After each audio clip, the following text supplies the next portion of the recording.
You know the smell.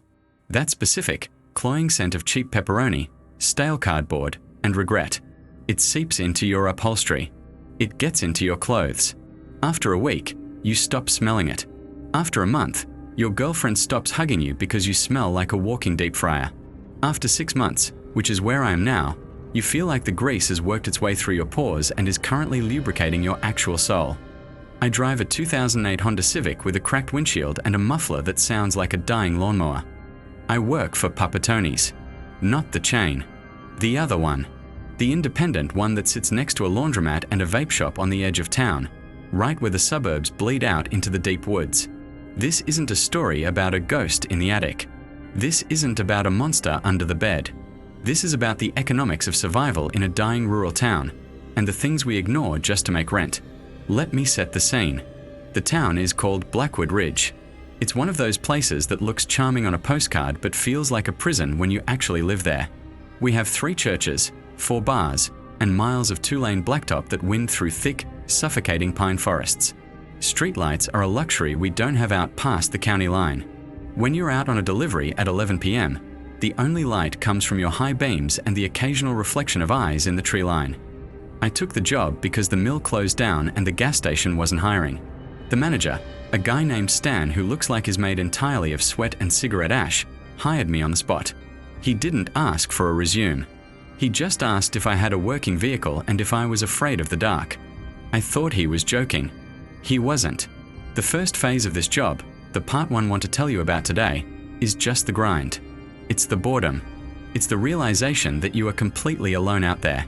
Driving for Papa Tony's isn't like driving for Uber Eats or DoorDash. There's no app tracking you. There's no GPS that actually works once you hit the gravel roads. We use a physical map. A giant, laminated grid of the county pinned to the wall above the make line. It's stained with tomato sauce and faded from years of sunlight hitting it through the front window. On my first night, Stan walked me over to the map. He pointed a sausage-like finger at the grid. Zone A is town. Easy tips, short drives. Zone B is the suburbs. Minivans, bored housewives, decent money but lots of stop signs. Zone C is the boonies. Gravel roads. Scattered trailers. Long driveways. No cell service. Then, there was the Sharpie mark. In the bottom right corner of the map, deep in what would be Zone C, someone had taken a thick black permanent marker and scribbled out a specific section. It wasn't just crossed out, it was obliterated. The ink was so heavy it had worn through the lamination. I asked Stan about it. He didn't look at the map. He just went back to folding pizza boxes, his eyes fixed on the cardboard. He said, "We don't go there." That's it. Just, we don't go there. I figured it was a bad customer. Maybe someone who didn't pay, or a dog that bit a driver. In a town like this, you get blacklisted for less. I didn't push it. I needed the minimum wage plus tips. I needed to fix my muffler. So, I started driving. The first week was mostly Zone A and B normal stuff. Teenagers ordering breadsticks, old guys ordering meat lovers and tipping in exact change. But as the other drivers quit or got fired, I started getting pushed out to Zone C. Zone C is where the unease starts. It's not explicitly scary, not at first. It's just empty.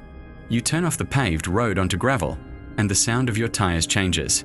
It goes from a hum to a crunch. The trees close in. The canopy blocks out the moon.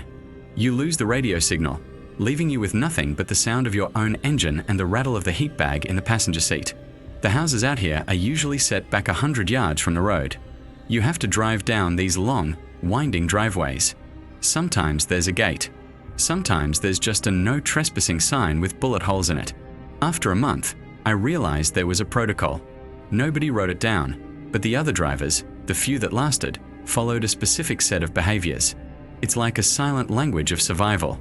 One night, around 2 a.m., I was back at the shop waiting for a pie to bake. The only other driver, a guy named Marcus who looked like he hadn't slept in a decade, was leaning against the counter counting his ones. He looked at me, dead in the eye, and said, "You're taking the Route 9 run?" I nodded. He didn't say good luck. He didn't say drive safe.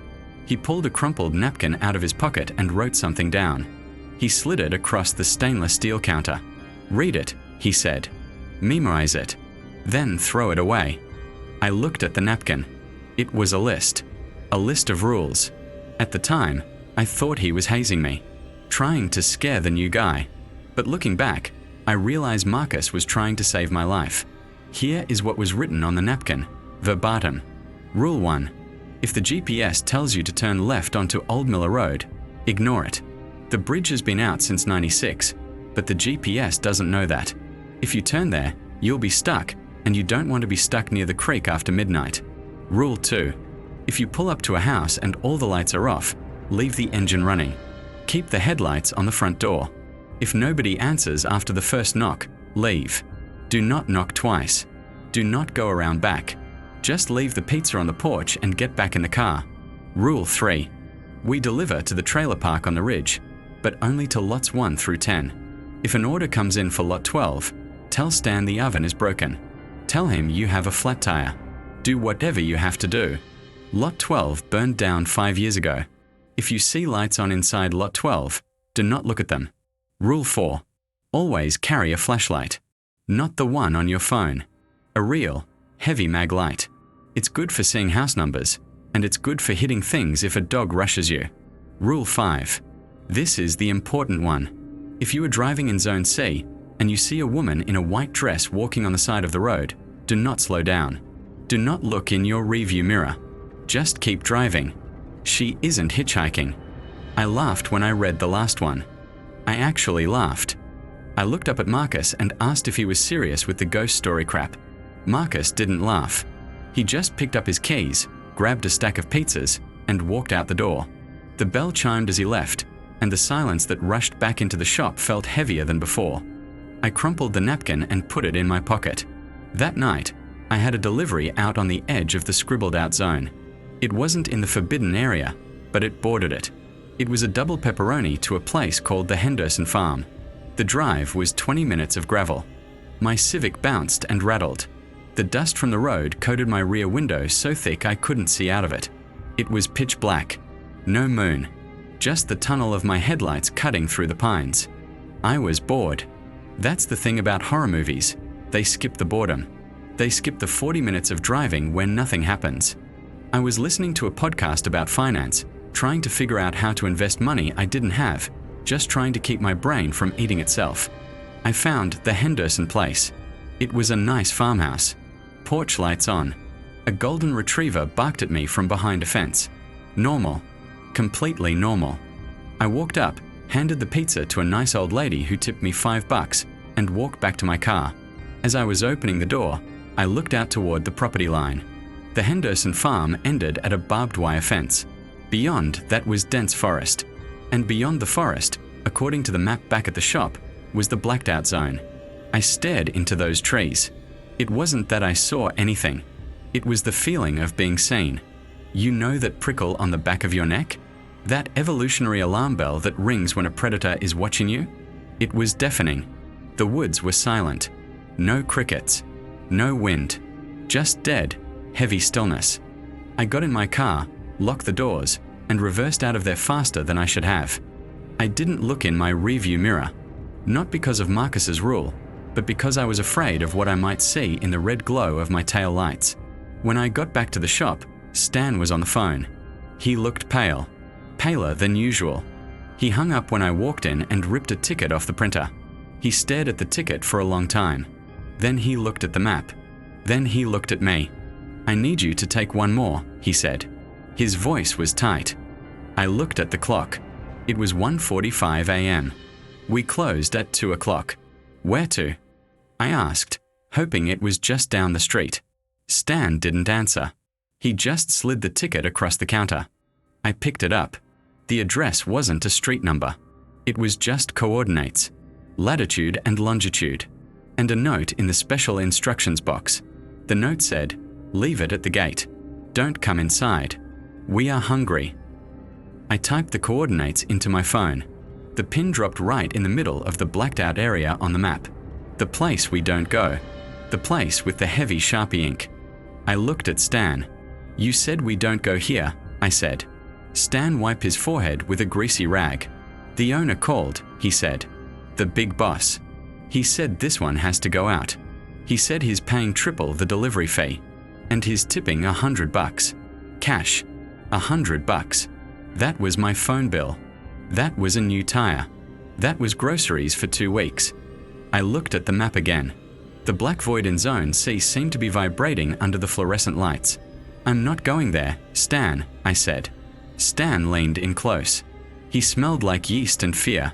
Look, kid. I don't like it either. But the owner says if this pizza doesn't get delivered, we are all out of a job. He shuts the place down. Tonight. I looked at my Civic parked outside. I looked at the dark road leading out of town. I thought about my bank account, which was currently overdrawn by $12. Grease, gravel, and minimum wage. I snatched the ticket off the counter. Make it a meat lovers, I said. Stan nodded, looking relieved and terrified at the same time. He started throwing toppings on the dough with shaking hands. While the pizza cooked, I went out to my car. I checked the glove box. I found the maglite Marcus had told me to carry. I tested it. The beam was strong. I put it on the passenger seat. Then I checked the trunk. I have a tire iron back there. It's rusted, but it's heavy.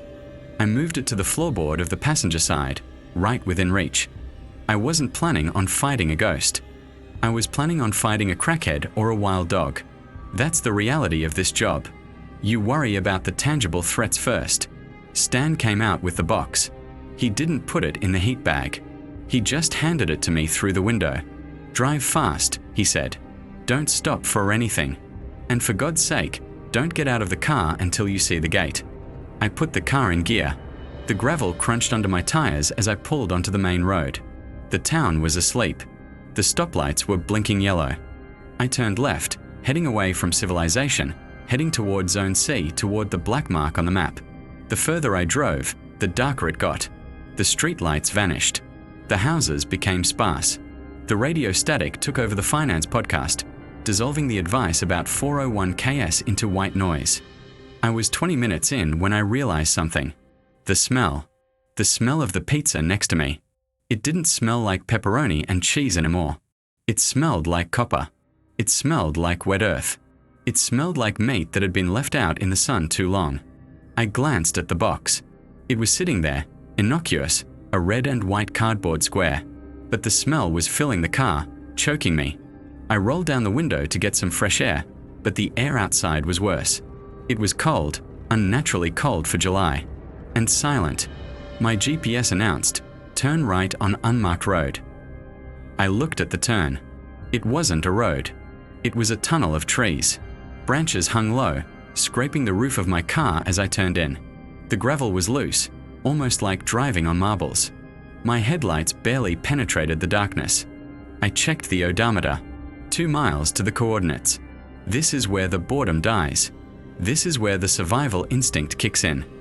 I was gripping the steering wheel so hard my knuckles were white. I kept checking the rearview mirror, expecting to see headlights, or the woman in the white dress, or something worse. But there was nothing. Just the swallowing dark. 1 mile. The trees were changing. They weren't pines anymore. They were gnarled, twisted things with pale bark that looked like bone in the headlights. 1/2 mile. I saw something up ahead. A reflection. It was a gate. It was massive. Wrought iron, rusted, covered in vines. It stretched across the entire road, blocking the path. There were no fences on either side, just the dense, impenetrable woods, but the gate stood there like a monument. I stopped the car. The engine idled roughly. My headlights illuminated the center of the gate. There was a box attached to the bars. A simple wooden box, like a crate. And above it, a sign. Hand-painted. Feed US. Not deliver here. Not leave package. Feed US. I looked at the pizza box on the seat next to me. The smell of copper was overwhelming now. I gagged. I grabbed the mag light. I grabbed the pizza. I kept the engine running. I kept the headlights on. I opened the car door. The sound of the door latch echoed like a gunshot in silence. I stepped onto the gravel. This is where I tell you to listen closely. If you ever find yourself delivering food in a rural town and you see a house marked "Do Not Deliver," turn around. Quit the job. Go home. But I didn't. I needed the money. I walked toward the gate. The gravel crunched loudly under my sneakers. The air was freezing. My breath fogged in the beam of the flashlight. I reached the gate. I didn't look through the bars. I didn't want to know what was on the other side. I just wanted to put the pizza in the box and leave. I lifted the lid of the wooden crate. It wasn't empty. There was money inside. A stack of bills. Old bills. 50s and 20s, stained with brown spots. I dropped the pizza box into the crate. I snatched the money. My hands were shaking so bad I almost dropped the flashlight. I turned to run back to the car. That's when I heard it. From the other side of the gate. From deep in the darkness of the property I wasn't supposed to visit. It wasn't a scream. It wasn't a roar. It was a voice. A voice that sounded like it was mimicking human speech but didn't quite understand the cadence. It said my name. Davey. Stan never told them my name. The ticket didn't have my name on it. I hadn't spoken a word since I left the shop. Davey, we are still hungry. I didn't look back. I sprinted. I dove into the Civic, slammed the door, and threw it into reverse. I backed down that twisting driveway at 40 miles an hour, scraping the trees, tearing my side mirror off on a branch. I didn't stop until I hit the paved road. I didn't stop until I was back under the blinking yellow lights of town. I parked behind the shop. I sat there for an hour, just breathing, smelling the grease and the fear. I counted the money. $120, plus the hourly wage. I didn't quit. I told you, I need the money. But now I know why Zone C is blacked out. And I know the rules are real. Because when I got home that morning, as the sun was coming up, I looked at the cash again. Really looked at it. The brown stains on the bills? It wasn't mud. And the serial numbers on the bills? They were all from 1984. The exact year the previous delivery driver for Papa Tony's went missing. I'm going back to work tonight. Stan says we have a new map. He says the blacked out area has gotten bigger. If you order a pizza tonight, tip your driver. You have no idea what we go through in the dark. I lied. I said I went back to work the next night. I did, but I didn't tell you the whole truth about what happened when I walked through that door. You think you know darkness? You think you know what it feels like to be alone? Try standing in a pizza shop lit by flickering fluorescents at 4 p.m., watching a Sharpie stain spread across a map like gangrene. When I clocked in, Stan wasn't behind the counter. He was standing on a milk crate, reaching up to the map on the wall. The Sharpie in his hand was fresh. The smell of the solvent was so strong it overpowered the yeast and the pepperoni. He wasn't just scribbling. He was aggressively crossing out Zone B. Zone B. The suburbs. The minivan moms. The safe zone. Stan, I said, dropping my keys on the counter. What are you doing? Stan didn't turn around. His shirt was soaked through the back, a dark Rorschach test of sweat. They expanded, he wheezed. The borders shifted last night. The Hendersons. The gate. It wasn't enough. I looked at the map. The black ink now consumed the entire southeast quadrant of the county. The Henderson farm was deep in the black now, not just bordering it. But worse, the blackness had swallowed the Starlight Motel, the old gas station on Route 4, and the entire Whispering Pine subdivision. We have orders pending, Stan said, finally stepping down.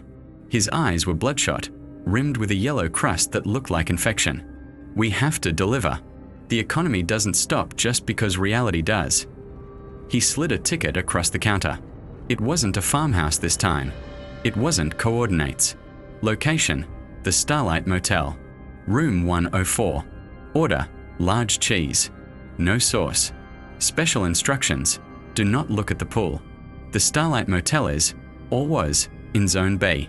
It's a relic from the 60s, all neon pinks and teals, sitting off the highway that bypasses the town. It's usually occupied by truckers and people cheating on their spouses.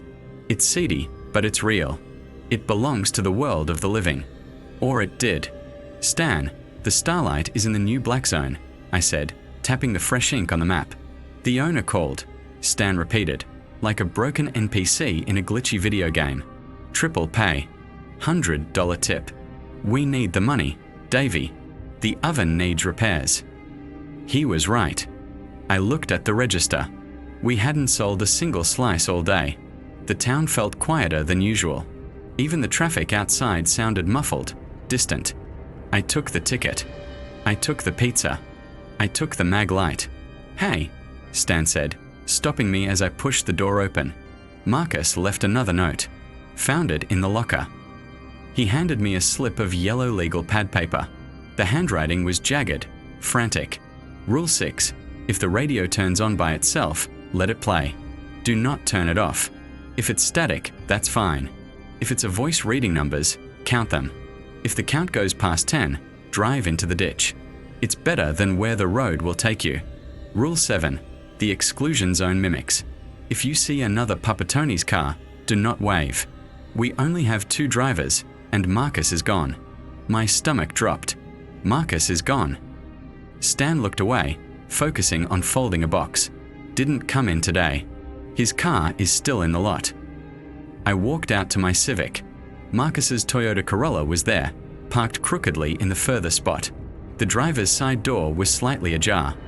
I walked over, compelled by that stupid horror movie instinct that gets people killed. The seat was empty, but on the fabric, right in the center of the driver's seat, was a pile of clothes. His uniform. Shirt, pants, boxers, socks. Laid out perfectly, as if he had simply evaporated out of them. And on the dashboard, a single pepperoni slice. Cold. Congealed. I got in my car. I locked the doors. I checked the back seat. I put the car in drive. The drive to the Starlight Motel should have taken 15 minutes. It took 40. As soon as I crossed the invisible line where Zone B used to start, the world desaturated. You know when you edit a photo and turn the vibrancy down? The greens of the pines turned grey-green. The blue of the sky turned the color of a bruise. And the silence. It wasn't just quiet, it was a vacuum. My muffler, usually a deafening roar, sounded like it was wrapped in cotton. Then, the radio turned on. I jumped, nearly swerving into the ditch. I hadn't touched the dial.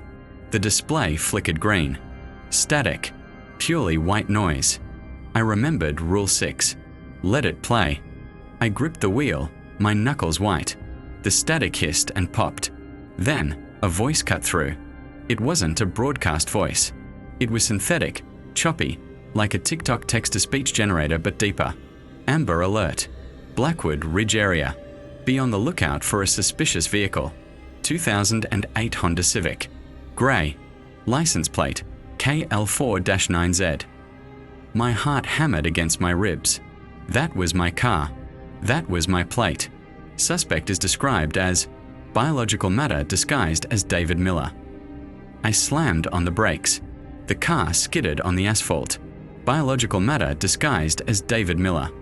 I looked in the rearview mirror. My eyes looked back at me. They were mine. Weren't they? I pulled my eyelid down. Red veins. Wet sclera. Normal. The radio went back to static. I couldn't turn back. If I turned back, I'd be quitting. If I quit, I'd lose the apartment. If I lost the apartment, I'd be sleeping in this car, in this town, with these things. Poverty is the ultimate horror monster. It doesn't have claws, but it keeps you in the room with the things that do. I pressed the gas. The Starlight Motel emerged from the grey fog like a tombstone. The neon sign was buzzing, the M and O flickering in a seizure-inducing rhythm. H. Tell hell. Cute. The parking lot was empty except for one car. A 1999 Toyota Corolla. Beige. Marcus's car. But Marcus's car was back at the shop. I had just seen it. I parked 3 spots away. I left the engine running. I grabbed the pizza and the mag light. Rule: do not look at the pool. The pool was in the center of the courtyard, surrounded by a chain link fence. I kept my eyes strictly on the concrete walkway. I used my peripheral vision to navigate, but even then, I could sense it. The water wasn't blue. It was thick. It wasn't reflecting the sky. It seemed to be absorbing the light from the neon sign. And there was a shape in the middle of it. Something floating. Don't look. Don't look. Just rent money. Just groceries. I reached room 104. The door was peeling paint, a sickly yellow color. The number 4 hung by a single screw, upside down. I knocked. Knock. Knock. Knock. Silence. I waited. The protocol says if no one answers, leave it. But the special instructions didn't say leave at door. It just said room 104. I knocked again. From inside, a sound. It sounded like wet meat hitting the floor. Slap, slap, slap. Footsteps, but heavy, moist. The door creaked open. The chain was still on. The gap was only about 3 inches. Darkness inside. Absolute, heavy darkness. The kind that flashlight beams get swallowed by. Pizza, I whispered. My voice cracked. A hand reached out through the gap. It was pale, impossibly long. The fingers had too many joints. I counted 4 knuckles on the index finger before it disappeared into the sleeve of Papa Tony's uniform. How much? The voice from the darkness rasped. It sounded like 2 pieces of sandpaper rubbing together. 20, 25.50, I stammered. The hand withdrew. A moment later, it shot back out, clutching a wad of cash. It shoved the bills at me. I took them. They were cold, damp. The box, the voice commanded. I tried to slide the pizza box through the gap, but the chain was in the way. I can't fit it, I said. You have to undo the chain. We cannot undo the chain, the voice said. The chain keeps us in. Then how do I? Slide the slices, one by one. I stared at the door. What? Feed us, under the door, one by one. My brain was screaming. Run, get in the car, drive. But my hands, trained by months of muscle memory and the fear of Stan yelling at me, opened the box. The cheese pizza was lukewarm. I took a slice. It flopped in my hand. I crouched down. There was a gap beneath the door, about 1 inch. I slid the slice under. It was snatched away instantly. I heard a wet tearing sound, then swallowing. No chewing, just swallowing. More. I slid another. Snatch. Slap. Gulp. More. I was feeding a monster slices of cheap cheese pizza in a motel that shouldn't exist. This was my life. I fed it the whole pie. 8 slices. When the box was empty, silence returned. Thank you, Davy, the voice whispered. I froze. How do you know my name? The fingers appeared at the crack in the door again, but they weren't holding money this time. They were pointing behind me, toward the parking lot. Because the voice mimicked my own tone perfectly now. I am the one in the car. I spun around. I looked at my Honda Civic. Inside the driver's seat, illuminated by the dashboard lights, sat a figure. It was wearing my hat. It was wearing my jacket. It was me. I was sitting in the car, staring straight ahead, hands on the wheel. The version of me in the car turned its head slowly. It looked directly at me standing by the motel door. It smiled. A smile that stretched too wide, splitting the cheeks. Then, the me in the car put the vehicle in reverse and backed out. I watched myself steal my own car. I stood there in the flickering neon light of the Starlight Motel, clutching a handful of damp cash and an empty pizza box. My ride was gone. The radio warning was right. The biological matter disguised as me had taken the bait. I was stranded in the exclusion zone. I turned back to the door of room 104. The gap was still there. The breathing from inside was heavy, ragged. He took it, the voice inside said. It sounded sad now. He always takes the good cars. I looked at the parking lot again.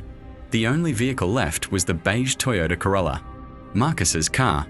I didn't have a key, but then I remembered the note. Marcus is gone. I walked over to the Corolla.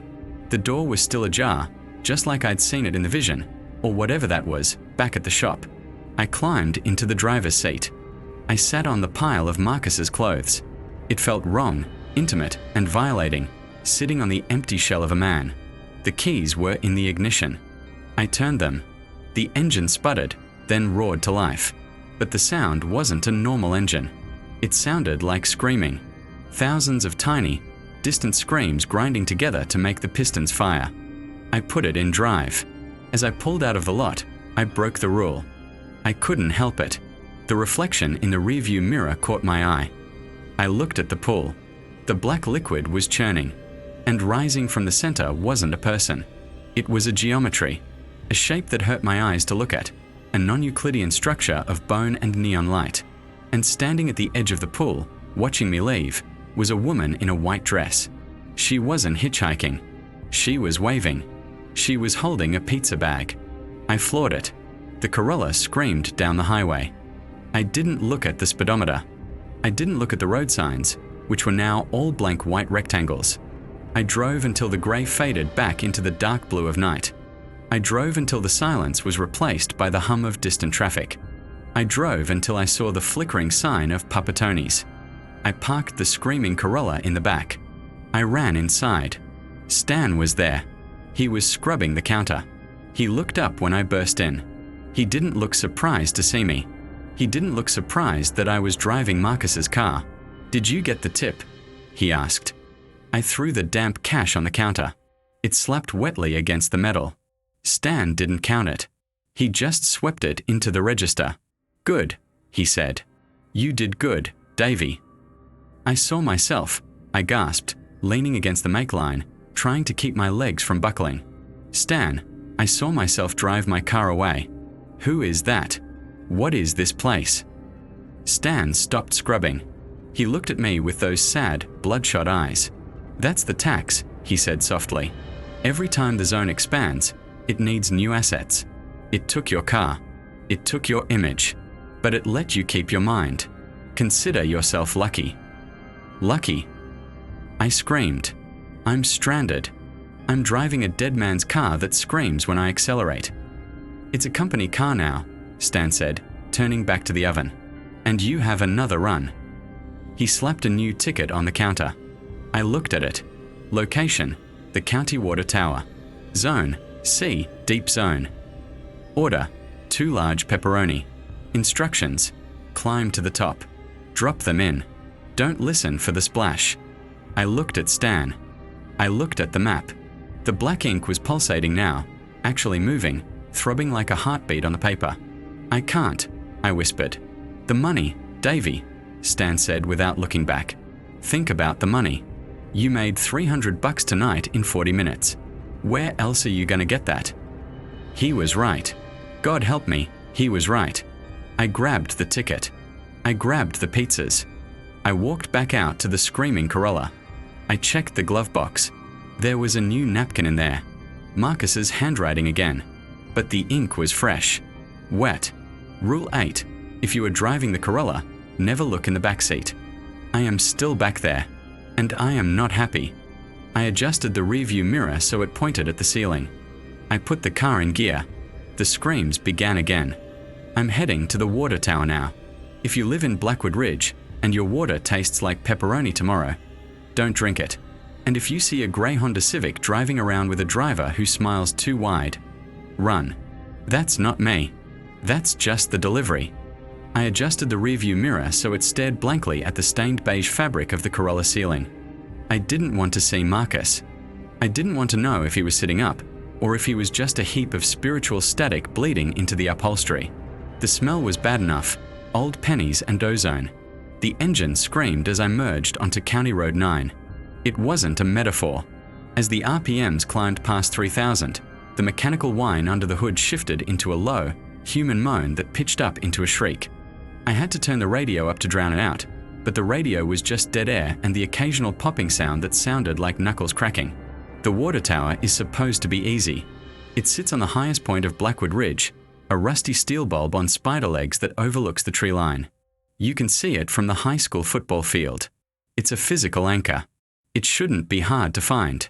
But the new ink on the map back at the shop was throbbing. The boundaries were moving. I plugged my phone into the Corolla's cigarette lighter. The battery was at 14%. I opened Google Maps. This was my first mistake. In a normal world, GPS is a tool. In Blackwood Ridge, especially when you're carrying 2 large pepperonis to a location that technically doesn't have a front door, GPS is a trap. I typed in Blackwood Municipal Water Tower. The pin dropped, but it didn't drop on the hill where the tower has stood since 1955. It dropped in the middle of a lake 3 miles west. I frowned and cancelled the route. I typed it again. This time, the pin dropped in the middle of the cemetery. "Piece of junk," I muttered, wiping the sweat from my palms onto my jeans. I decided to just drive toward the silhouette. I could see the top of the tower peeking over the pines in the distance, a blacker shape against the dark sky. I didn't need a satellite to tell me how to drive in a straight line. I took the turn onto old logging trail. The gravel here was sharper, larger chunks of rock that banged against the undercarriage of the Toyota. Every impact sounded like a fist hitting the floorboards. The screams of the engine settled into a rhythmic sobbing as I maintained a steady 30 miles per hour. I drove for 10 minutes. The water tower was still in the distance. It hadn't gotten any closer. I drove for another 10 minutes. I pushed the Corolla to 50. The sobbing turned back into screaming. The trees blurred into a wall of grey bone. The tower remained exactly the same size on the horizon. Okay, I said aloud. Talking to yourself is a survival mechanism. It proves you still exist. Okay, space is stretching. That's fine. That's just Zone C physics. I grabbed my phone again. I needed to see the road layout. Maybe I missed a turn. I unlocked the screen. The map app was still open. The blue arrow representing my car wasn't on the road. It was spinning in circles in a grey void. The grid lines of the map were gone. No street names. No terrain. Just the grey, and the arrow spinning like a compass near a magnet. Then, the GPS spoke.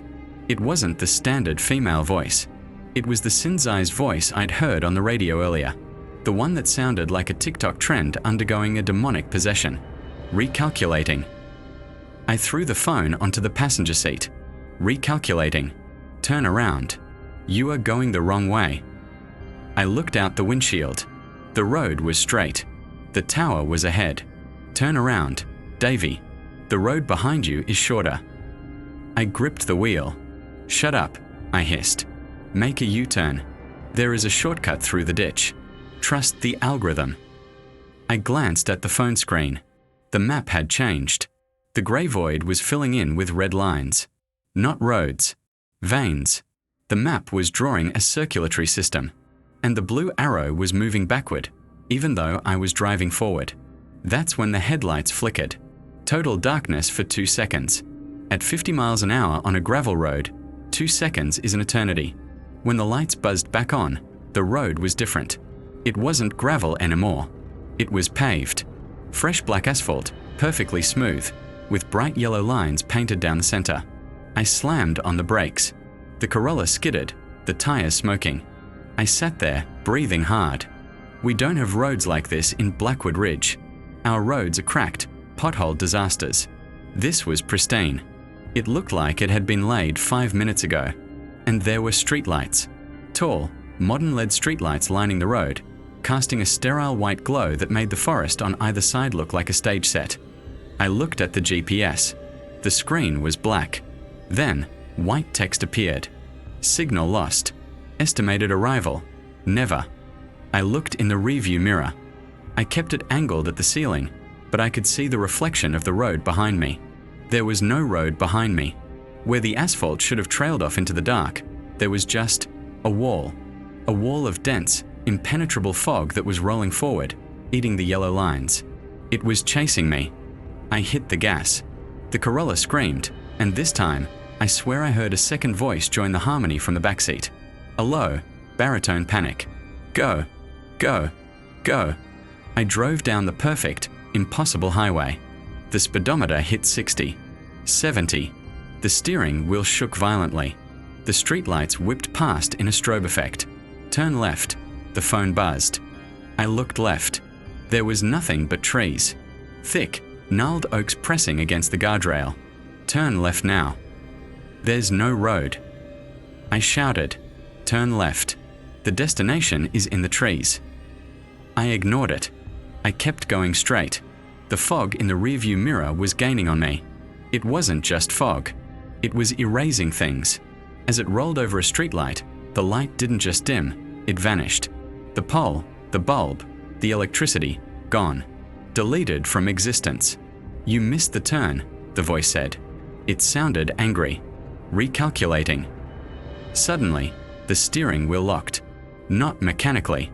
It felt like someone else had grabbed it. The wheel jerked violently to the right. I fought it.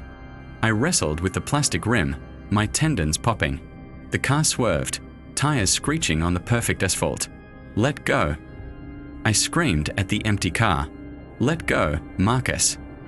The pressure on the wheel vanished instantly. I corrected the skid, heart hammering like a trapped bird. "Continue straight for 1,000 miles, the GPS mocked. I looked ahead. The road was ending. The perfect asphalt just stopped. No barrier. No warning signs. It just cut off into a cliff edge. Beyond, it was a drop into nothingness. And hovering over the void, floating without any supports, was the water tower. It was huge. Rusted, weeping dark water down its sides. And it was hovering right there, 50 feet away, across a chasm of empty air. I slammed the brakes. The Corolla slid. The gravel, it was back to gravel now, crunched. The car stopped 3 feet from the edge. I killed the engine. The screaming died, replaced by the ticking of cooling metal and the silence of the void. I grabbed the pizza bags. I grabbed the mag light. I got out of the car. The air smelled like ozone and wet copper. I walked to the edge of the cliff. There was no way across. It was just a drop. I shined my light down. The beam didn't hit a bottom. It just faded into the dark. The water tower groaned. The metal shifted. I looked at the phone in my hand. It was vibrating. A new notification. Not from Maps. From the Papa Tony's app, which we don't even have.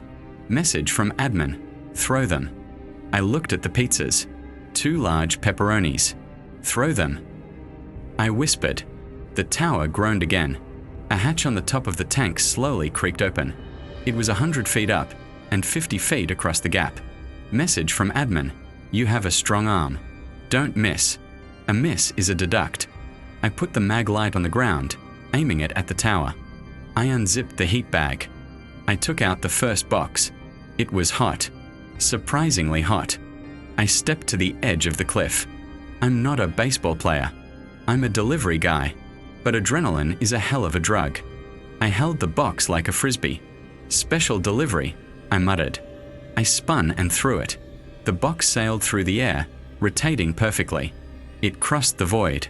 It arched upward. For a second, I thought it was going to hit the side of the tank. But then, something caught it. The air around the open hatch shimmered. A tongue, transparent, made of heat haze and distortion, lashed out from the opening. It snagged the pizza box in midair and pulled it into the tank with a violent snap. Crunch. 1 down. I grabbed the second box. My phone buzzed. GPS voice. Traffic alert. Obstacle ahead. I looked at the tower. Something was climbing out of the hatch. It wasn't a tongue this time. It looked like a man.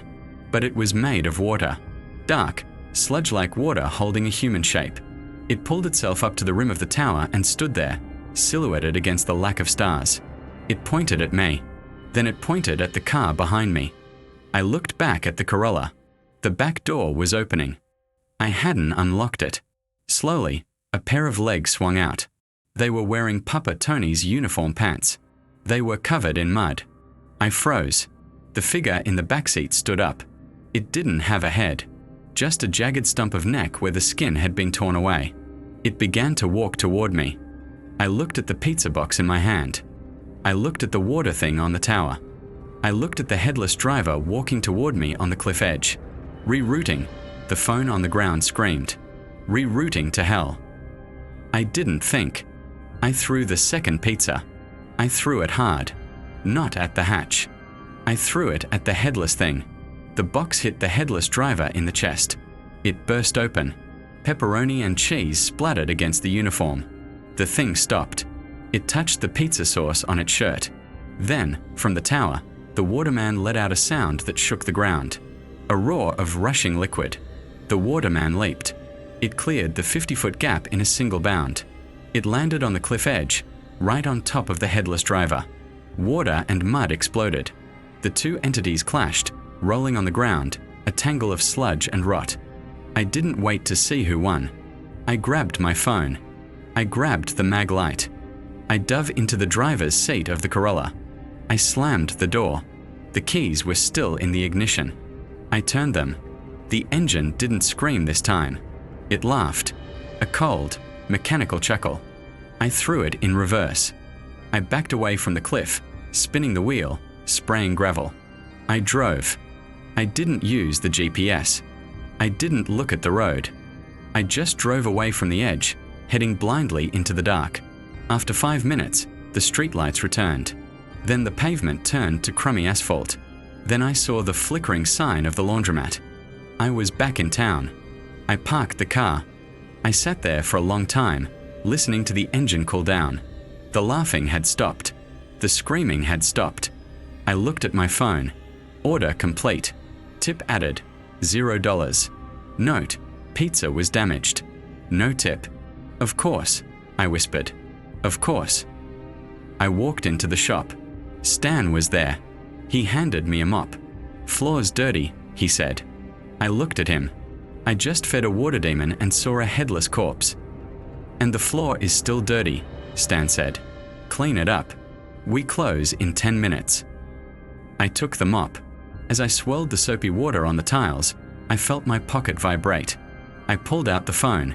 The GPS app was still open. The map was back to normal. But there was a new pin dropped. Right on my house. Destination set. Home. ETA. Run. I dropped the mop. Stan, I said. I'm clocking out. See you tomorrow, Davey, Stan said, not looking up. I walked out to the Corolla. I checked the back seat. It was empty. The mud was gone. But on the dashboard, the GPS was glowing. The arrow was pulsing red. I got in. I have to go home eventually. But as I pulled out of the lot, I noticed something. The street signs on the corner of Main and First, they were gone. And the moon was square. Phase 2 is over. We are in the deep drift now. If you are reading this, check your location. Does your GPS match your street? Are you sure? Look closer. And if it says recalculating, don't look in your backseat. I didn't look in the backseat. That's the first thing you need to understand about survival.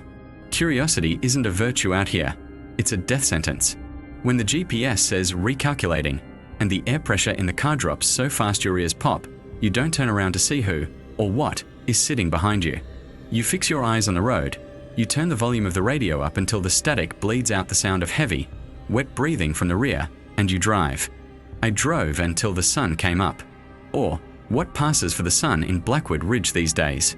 It was a pale, washed-out grey disk that didn't provide warmth, just a flat, diffuse light that made everything look like a poorly rendered video game asset. When I finally pulled into the parking lot of my apartment complex, the backseat was empty. The Corolla smelled like pond water and copper, but I was alone. I stumbled up the stairs to apartment 3B. I didn't shower. I didn't eat. I collapsed onto my mattress and passed out still wearing my uniform, my hand gripping the mag light like a talisman. I dreamed of the map. In the dream, the map wasn't paper. It was skin. And Stan was carving the zones into it with a scalpel, weeping black ink that smelled like pepperoni grease. I woke up at 4 p.m. The light in the room hadn't changed. It was stuck in that eternal, grey twilight. My phone was vibrating on the floor. It wasn't an alarm. It was the app. The Papa Tony's app that doesn't exist on the App Store, the one that Stan installed on my phone by connecting it to a computer that looked like it ran on diesel fuel. New order. I groaned and rubbed my face. I'm off the clock, I muttered to the empty room. The phone vibrated again. Harder. It skidded across the floorboards, hitting the wall with a thud. New order. High priority. The manager is indisposed. Indisposed. That was a new one. I picked up the phone. Location: 1204 Oak Street. Zone: B, suburbs or reclaimed. Order: 1X large everything pizza. Special instructions: the house wasn't there yesterday. Do not acknowledge the glitches. Do not accept the lemonade. 1204 Oak Street. I stared at the screen. I grew up on Oak Street. I rode my bike down Oak Street every day for 10 years. I know every pothole, every mailbox, every cracked sidewalk slab. There is number 1204 Oak Street. The numbers on Oak Street stop at 1198. After that, it's just the drainage ditch and the old electrical substation. I tried to call Stan. The line picked up immediately, but it wasn't Stan. It was a recording of Stan's voice, looped and distorted. We don't go there. We don't go there. Pepperoni. Sausage. Regret. We don't go there. I hung up. I grabbed my keys. I grabbed the mag light. I walked out to the Corolla. The car was screaming again, a low, rhythmic keen that sounded like a tea kettle just starting to boil. I ignored it. I tossed the hot bag into the passenger seat. I had grabbed a fresh pie from the shop before I fled the night before, and impossibly, it was still steaming. That's another thing about the exclusion zone. Entropy works differently here. Heat doesn't dissipate, it just waits. I drove toward Zone B. The deep drift Stan had mentioned was in full effect. The streets were fluid. I turned left onto Main, but found myself on Elm. I turned right onto Elm and ended up on a highway that shouldn't exist, a strip of asphalt floating in a grey void before snapping back into the reality of the town. I had to navigate by memory, not by sight. I closed my eyes for 3 seconds at a time, visualizing the map as it used to be, forcing the car to follow the ghost of the road rather than the road itself. Finally, I hit the gravel of the construction site that marked the end of the safe suburbs. Oak Street lay ahead. It looked almost normal. The houses were those cookie-cutter ranch styles from the 70s. But as I drove slowly down the block, the uncanny valley effect hit me like a physical blow. The details were wrong. The house at 1100 had no front door, just a smooth wall of brick where the entrance should be. The house at 1102 had windows, but they were placed randomly, one at ground level, one on the roof, two touching each other at a 45-degree angle. The dog in the yard of 1105 wasn't barking. It was standing on its hind legs, walking backward in a perfect circle. I gripped the wheel. "Just a delivery," I whispered. "Drop the pizza. Get the cash. Get out." I reached the end of the street. 1198. The Miller house. Mrs. Miller was on the porch. She was rocking in her chair, but she had no face. Just a smooth, fleshy surface where her features should have been. She waved as I drove past. I didn't wave back. Rule 7 implies we don't acknowledge the mimics. I drove past 1198. There, where the drainage ditch and the electrical substation used to be, stood a house. It was bright, painfully bright. It looked like it had been cut out of a magazine and pasted onto the landscape. The colors were too saturated. The grass was a neon, toxic green. The siding was a pristine, blinding white. The sky above it wasn't the grey gloom of Blackwood Ridge. It was a perfect, pixelated blue square that only existed directly over the property. 1204 Oak Street, the house that wasn't there yesterday. I parked the Corolla on the street. The curb was perfect, unblemished concrete. I grabbed the pizza. I grabbed the flashlight. I stepped onto the driveway. The silence here was different. It wasn't the heavy, suffocating silence of Zone C. It was a sterile silence, an artificial void of sound. No wind, no birds, no distant traffic. Just the sound of my own heart hammering against my ribs. I walked up the path. I looked down at the grass. It wasn't grass. It was green plastic strips, like Easter basket filler, planted individually into the dirt. I looked at the siding of the house. It wasn't wood or vinyl. It was a single, smooth sheet of material that had the texture of wood printed onto it, like a low-resolution texture pack in a video game that hasn't loaded in yet. I reached the front door. It was red. Bright, candy apple red. There was no doorbell. There was no knocker. There was no handle. Just a flat red surface. I checked the instructions again. The house wasn't there yesterday. I knocked. My knuckles hit the door, but it didn't sound like wood. It sounded like I was knocking on a thick piece of meat. A dull, wet thud. Thud. Thud. Thud. "Pizza delivery," I called out. The door didn't open. Instead, it dissolved. The red material just melted away from the center outward, revealing the interior. I stepped back, hand on the mag light. The inside of the house was wrong. It was furnished like a living room, but the proportions were nightmare logic. The sofa was 20 feet long. The television was the size of a postage stamp on a massive blank wall. The ceiling was low, barely 6 feet, forcing me to hunch slightly as I peered in. And standing in the center of the room was the family. Father, mother, son, daughter. They were standing in a line, holding hands, facing the door.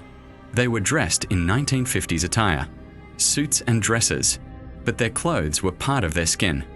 I could see where the fabric of the father's suit jacket merged seamlessly into the flesh of his neck.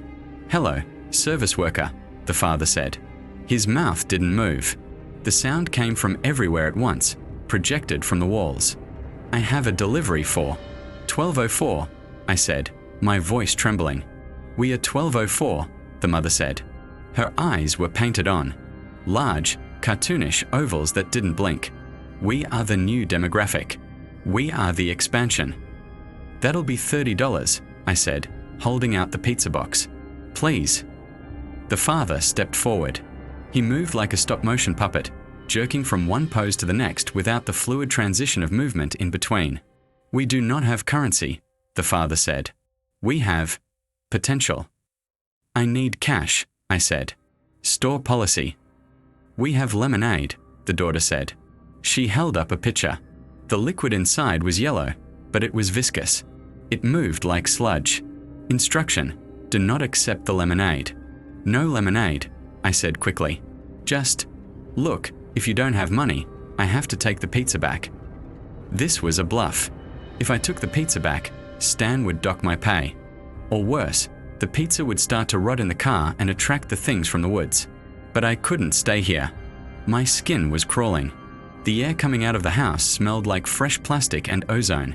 The father tilted his head. The angle was impossible. His ear touched his shoulder. "The pizza is required for the simulation," he stated. "The scene requires a dinner sequence. If we do not have dinner, the script fails. If the script fails, we are deleted." "Not my problem," I said, backing away. "Wait," the son said. The son was the worst one. He looked exactly like me. Not the me standing there. The me from 10 years ago. The me that rode a bike down Oak Street. He was wearing my old Little League uniform, but his face was a blur of pixels. "We found this," the son said. "In the walls. From before the compile." He reached into his pocket, which was actually a slit in his thigh, and pulled out a crumpled piece of paper. He held it out. I hesitated. Then I took it. It was an old receipt. From Papa Tony's. Dated 1998. Order: birthday party. Customer: David Miller. Notes: happy 10th birthday, Davy. I stared at the receipt. I remembered that party. It was the last good birthday I had before my dad left. Before the town started to die. "Where did you get this?" I whispered. "We are built on memory," the mother said. "The ink consumes the land, but the land remembers. We are the echo of what you lost, Davy. We are the suburbs as they should be. Safe, clean, eternal." "Give us the pizza," the father said. "And you can stay. You can be the son. The current son is defective. His resolution is dropping." The son with the pixelated face twitched. "I am optimizing," he buzzed. "I am optimizing." "Join us, Davy," the mother said. The walls of the house began to pulse. The ceiling lifted, revealing a second floor that was just a void of swirling code and darkness. Zone B is gone. Zone C is hell. Here is the rendering. Here is the peace. It was tempting. God, it was tempting. To step into that warm, bright, fake house. To stop running. To stop checking the rearview mirror. To be part of a script where nothing bad happens, even if nothing real happens either. But then I smelled it. Underneath the plastic and ozone. The smell of the grease. The pepperoni. The stale cardboard. It was coming from the father. I looked closer at his suit. It wasn't a suit. It was a texture pattern made of thousands of tiny, compressed images of pizza boxes. They weren't a family. They were the trash. They were the accumulation of every discarded box, every crust, every grease stain this town had produced, given sentience by the black ink on Stan's map. "You're not memories," I said, stepping back onto the plastic grass. "You're garbage." The father's painted smile didn't change, but the air pressure dropped. The script, the father boomed, his voice dropping an octave, requires compliance. The front of the house began to stretch. The red doorframe widened. The windows elongated into vertical slits like cat eyes. The pristine white siding rippled, revealing the dark, oily substance beneath. "Feed US." The family screamed in unison. I didn't argue. I didn't try to negotiate. I did the only thing a pizza delivery driver can do in this situation. I opened the box. "You want the pizza?" I yelled. "Take it." I flung the pizza, sauce, cheese, and meats directly at the father. It hit him in the chest. The reaction was instantaneous and violent. The hot cheese didn't slide off. It burned into him. The reality of the pizza, the tangible, greasy, imperfect reality of it, clashed with the artificial nature of the entity. The father shrieked. It was the sound of a dial-up modem amplified through a stadium speaker. Smoke rose from his chest. The texture of his suit began to glitch, flashing between blue fabric and raw meat. "Error," the mother screamed. "Foreign object. Unsupported file type." The house began to shake. The blue square of sky above flickered and turned black. "Run, Davy," the pixelated son yelled. I didn't need telling twice. I turned and sprinted down the driveway. The plastic grass tried to wrap around my ankles, tangling like wires. I kicked free, tearing the synthetic turf from the earth. I reached the Corolla. I fumbled with the keys. Behind me, I heard a tearing sound, a massive, structural ripping noise. I looked back. The house was collapsing, not falling down, but folding in on itself. The walls were imploding into a single point of singularity. The family was being sucked into the center, their limbs stretching like taffy, their screams looping and distorting. We just wanted. Lemonade, aid. Error. I threw the car into drive and floored it. As I sped away, the rearview mirror showed me the final moments of 1204 Oak Street. It compressed into a single, black dot. And then, with a silent pop, it vanished. In its place was the drainage ditch, the weeds, the rusted electrical substation. Reality had snapped back. I drove until I hit the main road. I drove until the streetlights stopped flickering and just stayed a dim, steady yellow. I pulled into the parking lot of the shop. My hands were shaking so hard I couldn't turn the ignition off. I just sat there, listening to the engine idle. The screaming under the hood had stopped. Now, it was just a soft, weeping sound. I walked inside. Stan was behind the counter. He was wearing a welding mask. He was holding a blowtorch. He was welding a metal plate over the window that looked out onto the parking lot. "Stan?" I asked. He lifted the mask. His face was grey. He looked like he hadn't slept in a month. "Did you find it?" he asked. "I found it," I said. "It's gone now." "Good," Stan said. "That was a glitch node. If we let them stay, they overwrite the map. They turn the whole town into a JPEG." He turned off the torch. "Did you get the money?" I froze. I had thrown the pizza. I had run. I hadn't gotten a dime. Stan sighed. He reached into the register and pulled out a 20. He threw it at me. "I took it out of your check," he said. "Go home, Davy. Phase 3 is starting." "Phase 3?" I asked, gripping the $20 bill. "What's Phase 3? Stan pointed to the map on the wall. I looked. The Sharpie marks were gone. All of them. The blacked out Zone C. The crossed out Zone B. Even the spot where the shop stood. The entire map was black.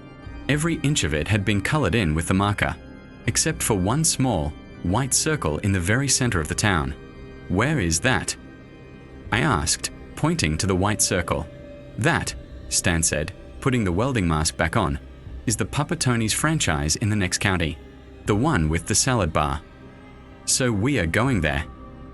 I asked, feeling a surge of hope. Stan laughed. It was a dry, rattling sound. "No, Davy, we are not going there. That's the only place left that is real. He gestured around the shop, to the flickering lights, to the dough that was rising too fast, to the shadows that were peeling off the walls. "We are in the ink now. We are the do not deliver zone." My phone buzzed. New order. I looked at it. Location, Papa Tony's Pizza, inside. Customer, the manager. Order, you. I looked up at Stan. He wasn't Stan anymore. The welding mask fell away. Beneath it was nothing but dough. Raw, pale dough, shaped like a man, with 2 olives for eyes. "We are hungry, Davy," the dough stand said. I backed toward the door. The door was gone. Where the glass entrance had been, there was now a wall of cardboard. Giant, greasy pizza boxes stacked floor to ceiling, blocking the exit. I looked at the map again. The black ink was dripping off the wall, pooling on the floor, moving toward my shoes. I grabbed the mag light. I grabbed the only weapon I had left, the pizza cutter from the make line. "I quit," I said. The dough stand smiled, his mouth tearing open to reveal an oven burning inside his throat. "Nobody quits Papa Tony's," he roared. "We just become the toppings." I ran for the back exit, the one leading to the alley, the one where Marcus used to smoke. I kicked the door open. It didn't lead to the alley. It led to a forest, but the trees were made of receipts, and the ground was made of crushed red pepper. I stepped through. I am writing this from the receipt woods. My battery is at 4%. If you order a pizza tonight and it arrives cold, don't complain. And if the driver looks like he's been crying, or if he has too many knuckles, just give him the money. Don't ask for change. And whatever you do, do not look at the map on your phone, because I think I just saw your house being scribbled out. Recalculating. Recalculating. The word flashed on my screen, burning a green rectangle into my retinas against the suffocating darkness of the receipt woods. My battery read 3%. I stumbled forward, my boot sinking into a soft, dry crunch. It wasn't leaves. It was paper. Miles and miles of thermal paper, coiled like snakes, piled like drifts of snow. I shined the mag light beam upward. The trees weren't wood. They were towering, solidified stacks of transaction records, spiraling up into a sky that looked like the underside of a dirty pizza oven. I could read the text on the bark of the nearest tree. Order number 4492. Large pepperoni. Unpaid. Order number 8821. Cheese. Tip. $2. Driver missing. Order number 1002. Sausage. Customer deceased. Every pizza ever ordered in Blackwood Ridge was recorded here. Every transaction. Every calorie. Behind me, the sound of wet dough slapping against paper grew louder.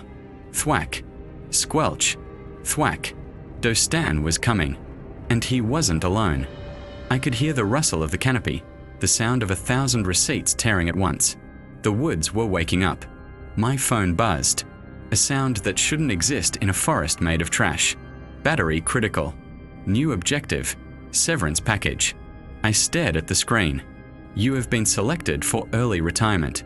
Condition. Complete the final delivery. Time limit. 30:00 minutes. Reward. Termination of contract. Survival. Failure. Integration into the dough. A timer appeared on the screen. Big, red digital numbers. 30:00. It didn't count down yet. It just blinked. Waiting. Deliver to where? I whispered, my voice swallowed by the paper acoustic dampening of the woods. The screen shifted. A single coordinate. Destination, the white circle. Cargo, the magnum opus. A clearing opened up ahead of me. In the center, resting on a pedestal made of petrified breadsticks, sat a pizza box. It wasn't cardboard. It was gold. Not real gold, but that cheap, foil-wrapped gold color you see on chocolate coins. It hummed. The air around it distorted, shimmering like heat haze on asphalt. I walked toward it. The crushing sound of the dough beast behind me stopped. Even the monster respected the opus. I reached out and touched the box. It was burning hot. 29:59. 29:58. The timer started. I looked around. I couldn't run to the next county in 30 minutes. I couldn't even run out of these woods in 30 minutes. I needed a vehicle. I need a car. I screamed at the paper trees. Give me a car, you bureaucracy of hell. The receipt woods answered. From the piles of discarded paper on my left, something erupted. It wasn't the screaming Corolla. It was older. It was a 1994 Geo Metro, a hatchback. It was painted the exact color of marinara sauce. The rust on the wheel wells looked like dried oregano. The roof was dented inward, as if a giant fist had tried to punch through it. The driver's side door creaked open. There was no key. There was a credit card reader wired directly into the ignition. I patted my pockets. I didn't have a credit card. I only had the damp, moldy cash I'd stolen from the motel and the receipt the pixelated boy had given me. The receipt. Order. Birthday party. David Miller. I pulled the crumpled paper from my pocket. I jammed it into the card reader. The machine word. Beep. Authorized. The engine roared to life. It didn't scream like the Corolla. It sounded like a deep fryer bubbling over. A wet, frantic idle. I threw the golden box into the passenger seat. I dove in. I slammed the door just as a massive, doughy hand smashed through the tree line, scattering rolls of paper like confetti. I stomped on the gas. The Geo Metro had no GPS. The windshield was cracked in a spiderweb pattern. But as I accelerated, the cracks began to glow. They formed a directional arrow, burning red within the glass. 28:45. I tore through the receipt woods. The car plowed through the drifts of paper, sending white clouds billowing into the air. I hit a root, a massive roll of paper, and the car launched into the air. For a second, I was flying through the grey void. I landed hard on something that wasn't paper. Asphalt. But not the perfect asphalt of the glitch zone. This was old, cracked, bleeding asphalt. I was on a highway. To my left and right, the scenery blurred. It wasn't trees anymore. It was faces. Giant, billboard-sized faces of people eating, chewing, swallowing. Their eyes were vacant, their jaws moving in a rhythmic, mechanical consumption. I recognized them. Mrs. Miller, the sheriff, the guy who runs the vape shop. I was driving through the digestive tract of the town. 25:00. Warning, the radio buzzed. Approaching the grease trap. The road ahead turned liquid. The asphalt dissolved into a lake of boiling, brown oil. It stretched as far as I could see. Bubbles the size of beach balls burst on the surface, releasing steam that smelled like burnt hair and rancid fat. There was no bridge. How? I screamed, hitting the steering wheel. How am I supposed to cross that? The golden box on the seat next to me vibrated. Trust the crust, a voice whispered in my head. I looked at the dashboard. There was a button I hadn't noticed before, a red button labeled Deep Dish Mode. I hit it. The Geo Metro groaned. Metal plates slammed down over the wheel wells. The exhaust pipe angled downward. I hit the oil at 70 miles an hour. We didn't sink. The car hydroplaned, or lipoplaned, across the surface of the boiling grease. The heat coming through the floorboards was intense. My shoes started to smoke. 22:15. Something moved in the oil. A dorsal fin. But it wasn't a shark. It was a triangular slice of pizza, massive, shark-sized, cutting through the grease. Then another. And another. They were circling me. Thump. One of them rammed the side of the car. The Geo Metro skidded sideways. Get away. I yelled, steering into the skid. A massive shape breached the surface in front of me. It was a calzone, a whale-sized, bloated pocket of dough and meat, glistening with oil. It opened its mouth, a slit leaking ricotta cheese and steam, ready to swallow the car whole. I grabbed the mag light from the floorboard. Rule 4, I shouted. Always carry a heavy object. I rolled down the window. The heat blasted my face, singing my eyebrows. I threw the heavy mag light at the calzone whale. It hit the creature right in the doughy eye. The beast roared, a gurgling, wet sound, and dove back under the grease, creating a wave that pushed my car forward. I rode the wave. The momentum carried me across the remaining 100 yards of the grease trap. The car slammed onto solid ground on the other side. The tires spun, shedding hot oil, finding traction on gravel. 18:30. I was back on land, but the landscape had changed again. I was in a tunnel. The walls were made of red brick, curved into an arch. It looked like the inside of a giant pizza oven, and it was getting hotter. Ahead, I saw fire. Not a forest fire. Rows of gas jets, blue and orange, lining the road. I was driving onto the conveyor belt. 3 p.m. The car shook violently. I wasn't driving anymore. The road itself was moving. A massive metal mesh belt, dragging me forward toward a wall of flames. No, no, no. I pumped the brakes. Nothing happened. The belt was relentless. I looked at the speedometer. It was dead. I looked at the rearview mirror. Behind me, on the belt, were other cars. Old delivery cars. A Domino's Beetle from the 90s. A Pizza Hut truck. And right behind me, the screaming Toyota Corolla. Marcus was driving it. Or the thing wearing Marcus's uniform. It waved at me with a hand made of fire. We were being cooked. Think, Davy, think. I slammed my hands against the dashboard. The golden box. The instruction Stan gave me weeks ago, back when this was just a weird job and not a descent into hell. Rule 3. If the oven is broken, tell Stan. The oven is broken. I screamed at the windshield. Hey, management. The oven is broken. Nothing happened. The wall of fire was 50 feet away. The paint on the Geo Metro was starting to bubble. I grabbed the golden box. I have the opus. I yelled, if you cook me, you burn the pizza. No tip. Bad review. 1 star on Yelp. The magic words. 1 star. The flames ahead flickered. The gas jet sputtered. A giant mechanical arm, rusted and dripping with hydraulic fluid, descended from the ceiling of the tunnel. It looked like a massive pizza peel. It scooped up the Geo Metro. I screamed as the car was lifted into the air, swinging wildly. The arm rotated, bypassing the fire, and flung the car into a dark chute on the side of the tunnel. 10 o'clock. I was falling. The car tumbled through a metal tube.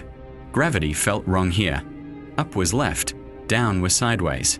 The car landed with a bone-jarring crash. I wheezed, tasting blood. The airbags hadn't deployed, probably because they had been sold for scrap in 1996. I kicked the door open and fell out onto the pavement. I scrambled to the passenger side and grabbed the golden box. It was undamaged, still hot, still humming. I looked around. I was in a parking lot, but it wasn't the shop. It was a vast, infinite asphalt plain under a night sky that had no stars, just a single, giant, fluorescent tube light hanging in the void. And parked in rows, stretching to infinity, were delivery cars. Thousands of them. Some were rusted skeletons. Some were brand new. Some were horse-drawn carriages with Papa Tony's painted on the side in ye olde fonts. I checked the timer on the phone. 8:45. I looked at the glowing arrow on the cracked windshield of the Geo. It was pointing straight ahead, toward a building in the distance. It was a small, white building with a red roof. A classic Pizza Hut style roof, but pure, blinding white. The white circle. It looked close, maybe a mile. I got back in the car. I turned the key. Click, click, click. Dead. The fall had killed the Geo. No, I whispered. Don't do this. 7:30. I slammed the steering wheel. I grabbed the golden box. I started running. A mile. I could run a mile in 7 minutes. I had to. I sprinted past the rows of dead cars. As I ran, the cars started to do things. Headlights flashed. Horns honked in a discordant symphony. Wipers slapped against dry glass. Honk, honk, honk. Join us, the horn seemed to say. Park here. Rest. I kept my eyes on the white building. 5 o'clock. My lungs were burning. My legs felt like lead. The golden box felt heavier with every step. It wasn't just a pizza anymore. It felt like I was carrying a tombstone. I passed a row of cars that looked familiar. A grey Honda Civic. My car. Next to it, a beige Corolla. Marcus's car. Next to that, a blue Ford Ranger. That belonged to Sarah, the driver before Marcus. She moved to the city. Next to that, a bicycle with a basket. They were all here. The graveyard of the delivery fleet. 3 o'clock. I was close. I could see the windows of the white building. There were people inside. Normal people. Eating salad. Drinking soda from red plastic cups. A family laughing. It looked like heaven. It looked like 1995. But between me and the building was a barrier. A chain link fence. But the links were made of static. White noise given physical form. It buzzed and crackled, spitting sparks that erased reality where they touched the ground. I stopped at the fence. There was a gate. It was locked with a heavy padlock. 2 o'clock. Let me in. I screamed, shaking the gate. The static shocked my hands, sending jolts of numbness up my arms. A speaker box on the fence post crackled to life. Welcome to Papa Tony's franchise number 1. Please enter your employee ID to clock out. I don't have an ID. I yelled. I was hired by a grease monster in a dying town.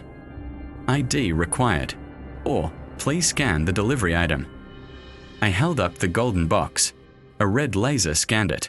Beep. Item verified. The magnum opus. Toppings. Regret, hope, and extra cheese. Delivery authorized. Gate opening. The static fence hummed and began to slide open. 1 o'clock. I ran through. The moment I crossed the threshold, the air changed. The smell of grease and rot vanished. It was replaced by the smell of floor wax and fresh cucumbers. The air was cool, conditioned. The silence of the void was replaced by soft, ambient jazz music. I walked toward the front door. 0:30. I reached the glass door. I pulled the handle. It was locked.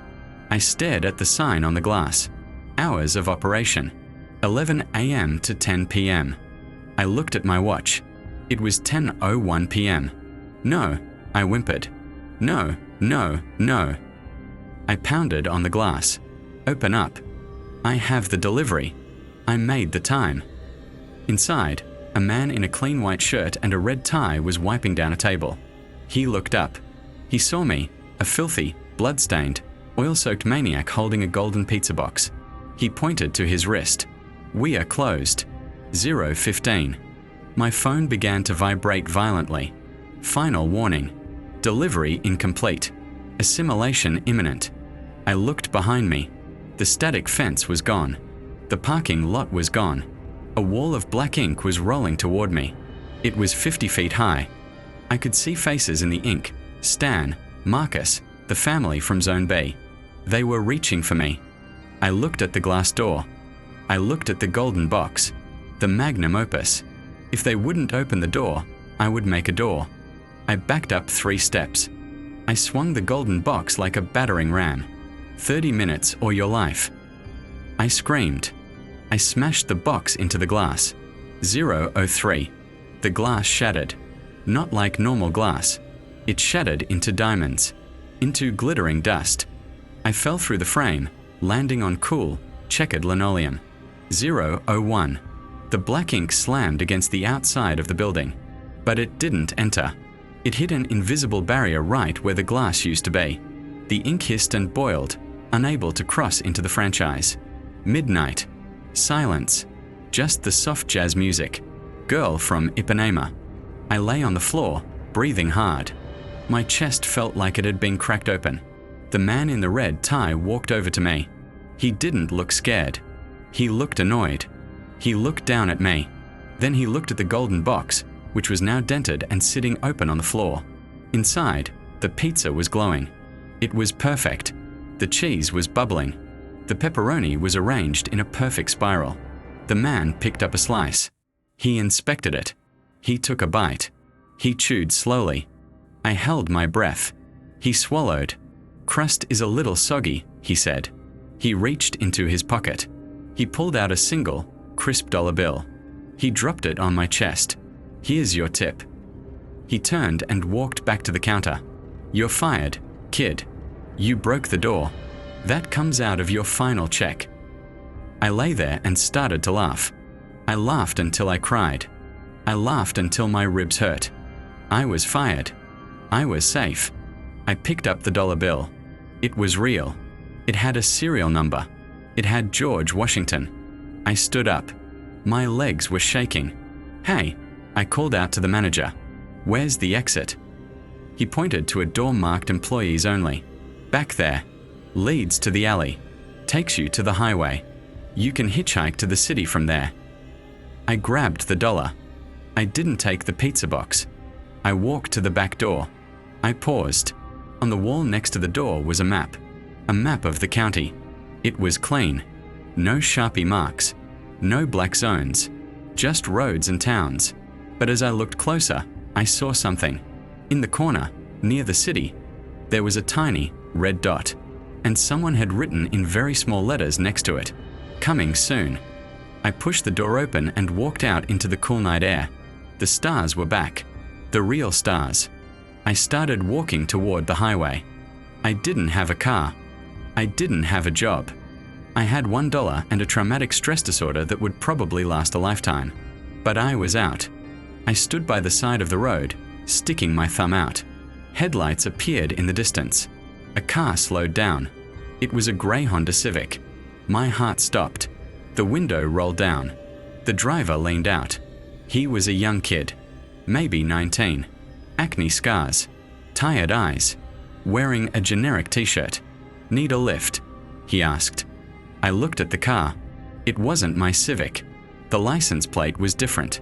The smell coming from inside wasn't stale pepperoni. It was black ice air freshener and weed. "Yeah," I said. "Yeah, thanks." I got in the passenger seat. "Where you headed?" the kid asked. "Anywhere but here," I said. He pulled onto the highway. "Rough night?" he asked. "You have no idea," I said. "I feel you," the kid said. "I just started a new job tonight. Delivery gig. Easy money, right?" I froze. I looked at the back seat. There was a heat bag. It wasn't red. It was blue. Dominoes. I relaxed. I actually slumped into the seat. "Yeah," I said. "Easy money." The kid turned up the radio. "Breaking news," the anchor said. "Authorities are baffled by the sudden disappearance of the entire township of Blackwood Ridge. Satellite imagery shows a massive sinkhole where the town used to be." The kid frowned. "Weird. My GPS was acting funny back there. Kept trying to route me onto a gravel road." I looked at his phone mounted on the dashboard. Waze. Recalculating. I reached out and turned the phone off. "Keep your eyes on the road, kid," I said. "And if you see a house that isn't on the map." "Yeah." "Drive past it." I closed my eyes. The 30 minutes were up. I had my life, but I can still smell the cheese. And sometimes, when I blink, I see the timer. Midnight. But it's not counting down anymore. It's counting up. End. You think the horror ends when you cross the county line? You think just because the GPS stops spinning and the street signs follow the laws of physics that you're safe? That's the lie we tell ourselves to fall asleep. We tell ourselves that trauma is a place, and if we leave that place, the trauma stays behind like a piece of furniture we couldn't fit in the moving van. But the exclusion zone isn't a place. It's a frequency. And once you've tuned into it, you never really tune out. The kid driving the Domino's car dropped me off at a truck stop 20 miles outside the city limits. He was nice enough. He didn't ask why I smelled like a deep fryer that had been used to cook roadkill. He didn't ask why I was clutching a single, crumpled dollar bill like it was the Holy Grail.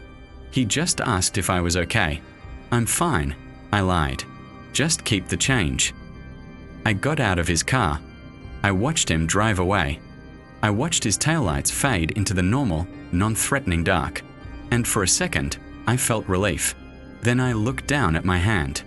I was still holding the dollar. The one the manager in the white circle gave me. I tried to put it in my pocket. My fingers wouldn't open. They were locked in a spasm, clamped around the paper. It wasn't a muscle cramp. It felt like the bill was magnetic, and my skin was iron. I walked into the truck stop bathroom. I needed to wash the oil off my face.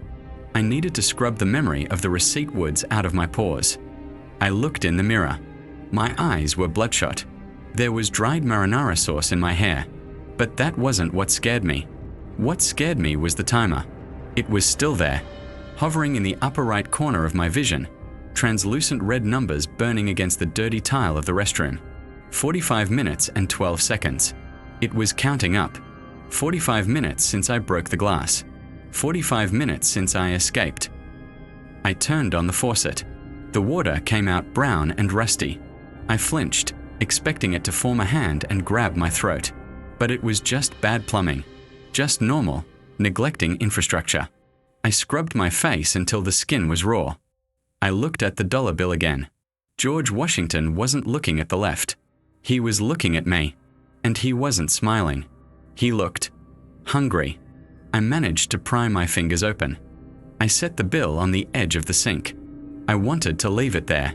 I wanted to walk out, buy a bus ticket with the change I had scrounged from the cup holder of the Geo Metro, and disappear. I walked to the door.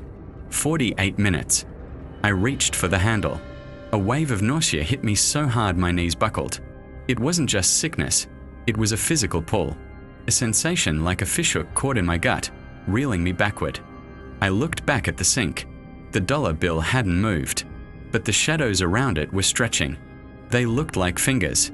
Long, inky fingers reaching for the green paper. If I left it, something else would pick it up. Some trucker. Some janitor. And then, what?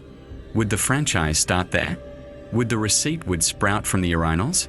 Keep the change, I whispered. I walked back. I picked up the dollar. The nausea vanished instantly. The hook in my gut released. I put the bill in my pocket. It felt warm against my thigh, like a living thing. I spent the next 3 months trying to be boring. I moved to a city 3 states away. I got a job in a warehouse moving boxes that contained nothing but auto parts. Cold, hard metal, no food, no deliveries, just forklifts and inventory sheets. I rented a basement apartment with no windows. I didn't want to see the moon. I didn't want to know if it was square or round. I painted the walls beige. I bought a heavy deadbolt. I thought I was recovering, but the timer kept counting. 160:00:00. 90 days. And the dollar bill, it changed. Every morning, I checked it. It lived on my nightstand. I couldn't spend it. I tried once, at a vending machine. The machine screamed. A high-pitched, digital shriek that shattered the glass front. I took the bill back and ran. After the first month, the serial number started to rearrange itself. Originally, it was a random string of letters and numbers. By week 4, it read LZTNG. By week 8, it read FERTLZING. Now, on day 90, I woke up and looked at the bill.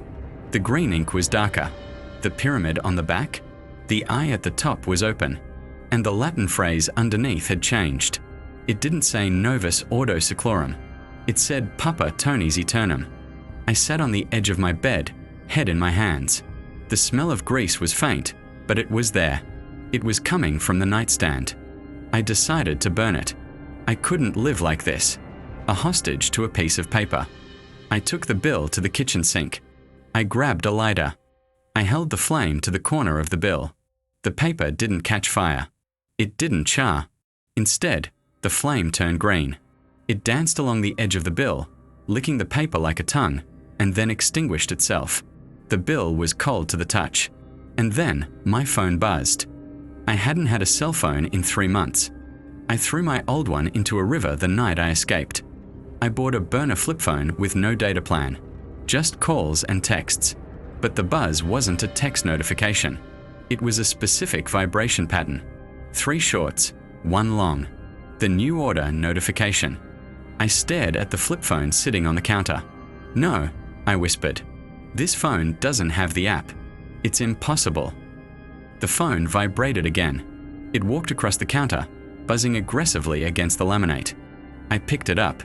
The screen was small, pixelated, and glowing that sickly green. Message from the manager. Subject, performance review. I opened it. My thumb hovered over the keypad, shaking. Davey, we noticed you have retained the franchise asset, the change. This indicates you are ready for a management position. Asset status, germinated. Location, your apartment. Zone, new expansion. Instructions, look at the wall. I slowly turned my head. My apartment was a basement unit. 1 main room, a kitchenette, a bathroom. The wall across from the kitchen was blank. Just beige paint and a cheap calendar I'd hung up to mark the days of my freedom. But now, there was a stain. A grease stain. It started in the center of the wall and spiraled outward. It wasn't random. It was a perfect Fibonacci spiral of translucent orange oil, soaking into the drywall. And in the center of the spiral, the paint was bubbling. It was pushing outward, stretching like skin. No, I said, backing away. I'm not in Blackwood Ridge. I'm in Ohio. I'm safe. The bubble on the wall burst. Steam hissed out. The smell of pepperoni and yeast filled the room instantly, choking out the smell of stale coffee and fear. Something pushed through the hole in the wall. It was a doorknob. A brass doorknob, shiny and new. Then, the outline of a door formed in the drywall. The crack spread, rectangular and precise. The paint peeled away to reveal wood grain. A door had grown in my wall. A door that wasn't there 5 minutes ago. My phone buzzed again. Rule 9. A manager does not hide from his franchise. Open the door, Davey. The grand opening is behind schedule. I grabbed the only weapon I had. A hammer from my tool belt. I'm not a manager. I yelled at the door. I'm a warehouse worker. I move boxes. The door didn't answer. It just stood there, leaking grease onto my carpet. The timer in my vision blinked. 160:05:00. And then it reset. Midnight. It started counting down. 29:59. 29:58. Not again, I whimpered. Please, not again. The door handle turned. It wasn't locked. I didn't open it. I backed up until I hit the front door of my apartment. I fumbled with the deadbolt. I had to get out. I had to run. But when I turned the lock on my front door, it didn't click. It felt soft, mushy. I looked at the lock. It was made of dough. Raw, sticky dough. I pulled on the handle. It stretched. The entire door was turning into unbaked crust. I clawed at it, my fingers sinking into the yeast, tearing away handfuls of sticky white glop. Beneath the dough, there was no hallway, just a wall of solid, cold tomato sauce. I was sealed in. I turned back to the new door, the one that had grown in the wall. It was my only way out. I walked toward it. The floorboards creaked, sounding suspiciously like the crunch of gravel. I reached out. I touched the brass knob. It was hot. I turned it. The door swung open. I wasn't looking into a pizza shop. I wasn't looking into a void. I was looking into a control room. It was small. The walls were lined with monitors. Hundreds of them. And on every monitor was a map. Maps of different towns, different counties, different states. Some maps were clean. Some had Zone C scribbled out. Some were entirely black. In the center of the room was a chair, a leather swivel chair, and on the desk in front of the chair sat a nameplate. Manager, David Miller. And next to the nameplate, a pizza box. The golden box. The magnum opus. It was waiting for me. I stepped into the room. The door slammed shut behind me. The sound was final. The sound of a prison cell closing. I walked to the desk. I looked at the screens. I saw my old town, Blackwood Ridge. It was just a black hole on the monitor. I saw the town I was in now. A small red dot was pulsing right over my apartment building. And I saw other dots, hundreds of them, popping up all over the country. I looked at the golden box. A note was taped to the lid, written in Marcus's handwriting.